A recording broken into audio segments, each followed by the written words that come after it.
After the giant success of Eli Roth's first film, Cabin Fever, he had every opportunity a director could ask for. He had giant offers from several major studios, and the respect and friendships of several directors he considered heroes. One of those directors was Quentin Tarantino. A lot of directors say that what they choose to make for their second film is in some ways even more important than their first film, because now they have options and people actually expect something from them. This was something Eli was very much aware of and talked to Quentin about. Eli was very unsure with what film he wanted to make next. Right around this time, Eli came across a website that stated if you paid a certain amount of money, you could kill a human being. He said that he didn't click on the website, but the idea stuck in his head and started creating all these scenarios in his brain. And he told Quentin he was thinking about this as a story, and Quentin told him, "That's your next movie. Go home right now and don't call me until you finish the first draft." And he went straight home and started working on the screenplay. So this video isn't a documentary of the backstory of this film, I just wanted to explain how the story got started. The rest of this video will be a spoiler review on the film, so fair warning. Hostel starts off with 3 backpackers traveling around Europe. 2 of them are American college students, Josh and Paxton. The third is an older Icelandic man named Oli. They're here to do what most backpackers in Europe do: smoke weed,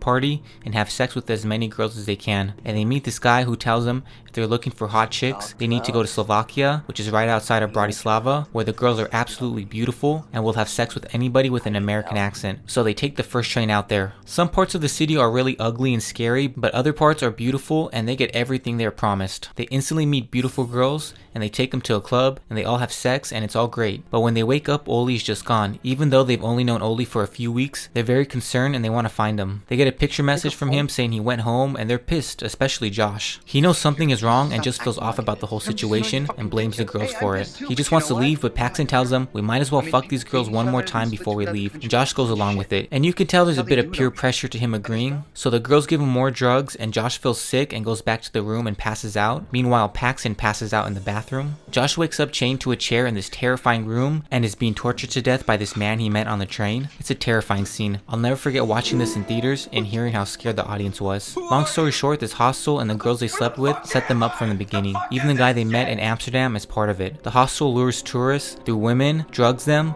then takes them back to the warehouse where rich businessmen all around the world pay thousands of dollars to kill them. And the entire town is in on it. Paxton is being tortured by this guy with a chainsaw in another incredibly intense and scary scene, but manages to escape, losing only a few fingers. He finds a girl who was in the hostel with him and saves her life. They run to the train station, but the girl commits suicide and Paxton gets away. But when he's on the train, he sees the Dutch businessman who killed Josh. He follows him to the bathroom and cuts off his fingers and slices his throat. Oh, I forgot. When he was driving to the train, he sees those 2 bitches and that guy from Amsterdam who set him up and crushes them with his car. Man, when Natalia got hit by that second car, the entire theater I was in fucking screamed and cheered with pure joy. I have never heard an audience go so crazy. It was so satisfying to see them die, especially Natalia. There's so many scenes in this film that make people go crazy, like that scene when Paxton has to cut off that Asian chick's eye. Oh my god. And the scene when the bubblegum gang of kids kills some of the bad guys and bashes that guy's head in with the rock. Or when the girl is gonna get her toe smashed, but it just cuts to her friend's toenail. People go nuts with those scenes. Personally, I love this movie. I saw this twice in theaters when it came out. I was in 8th grade and I loved every second of it. Those were truly epic theater experiences of my life and I'll never forget them. I was obsessed with this film. I had 2 posters of it on my bedroom wall. It had everything I wanted in a film. It was intense, well thought out, horrific, and an intelligent film with lots of nudity and great kills. But this film came out like 4 months after Saw Part 1, and everyone started using this term, torture porn, and it was definitely derogatory, not a compliment. This film was a huge financial success. It had a modest budget of less than $5 million and took in $82 million in the box office. That's incredible. But I remember this film getting a lot of hate when it came out. A lot of people who don't love horror films to begin with said it was just torture for the sake of seeing blood and death on the screen, hence the title torture porn. But a lot of the horror fans that I knew would say that it took too long to get to the killing. It's more boobs than blood. And for that I say they're just impatient. This film is about quality, not quantity on kills. But these kills are top fucking notch with some of the greatest practical makeup effects ever shown on screen. Shout out to Kane VFX on that. This doesn't satisfy your thirst for realistic looking kills, I don't know what will. But the first torture scene is about 40 minutes into the film.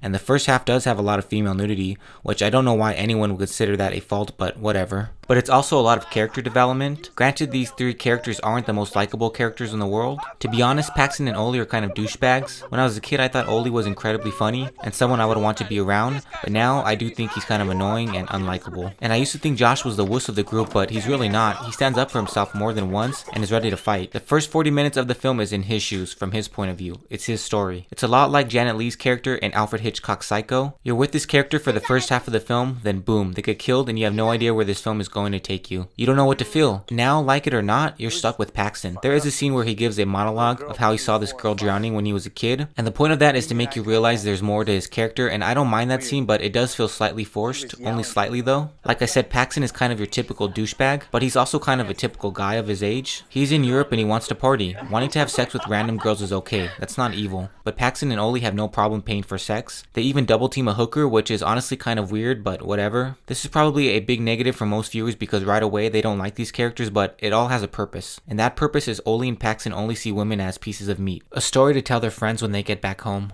But later in the film, they become the pieces of meat for sale. The rooms of torture purposely match the rooms in the whorehouse. I think the most important scene of this film is when Paxton runs into one of the customers in the locker room. He's so pumped to pay to kill someone.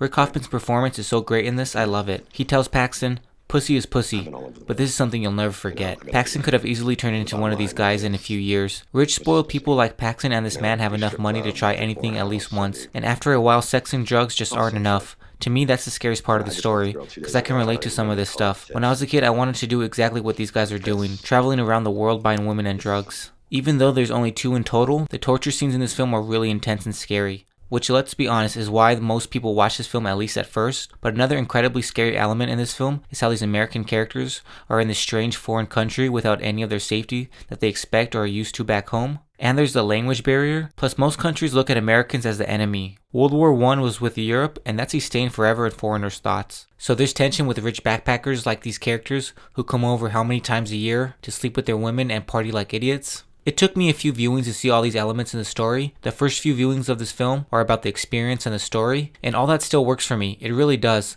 But when you start to really think about this film, there's so much more than torture scenes and naked hot chicks. Yes, this film is an American release, but it's written and executed like a foreign film. Foreign films don't have the same boundaries American films have. They know that sex and violence is part of the world, and they're not afraid to show the dark side of it. They go places that American filmmakers would never even think about going, and Eli Roth wanted to take us on this foreign journey that is truly terrifying, but incredibly intelligent and mature. It really is a film you have to rewatch to take in the entire grasp of what the filmmaker was trying to say, and this film just gets better and better every time I watch it. Everything makes sense. There's no plot holes or stupid decisions by characters. Of course they make some mistakes, but that's part of being human. I can understand why non-horror fans wouldn't like this film. It's scary and uncomfortable, but that's what a good horror film does. It scares the shit out of you. But even if you don't like this film, I think you should acknowledge that this is an original, well thought out and made horror film that actually has something unique to say. So that's my review on Hostel Part 1. Thanks for watching. Keep watching. Don't forget to subscribe to this channel, hit that like button, and follow me on Instagram, cinemajunkies_.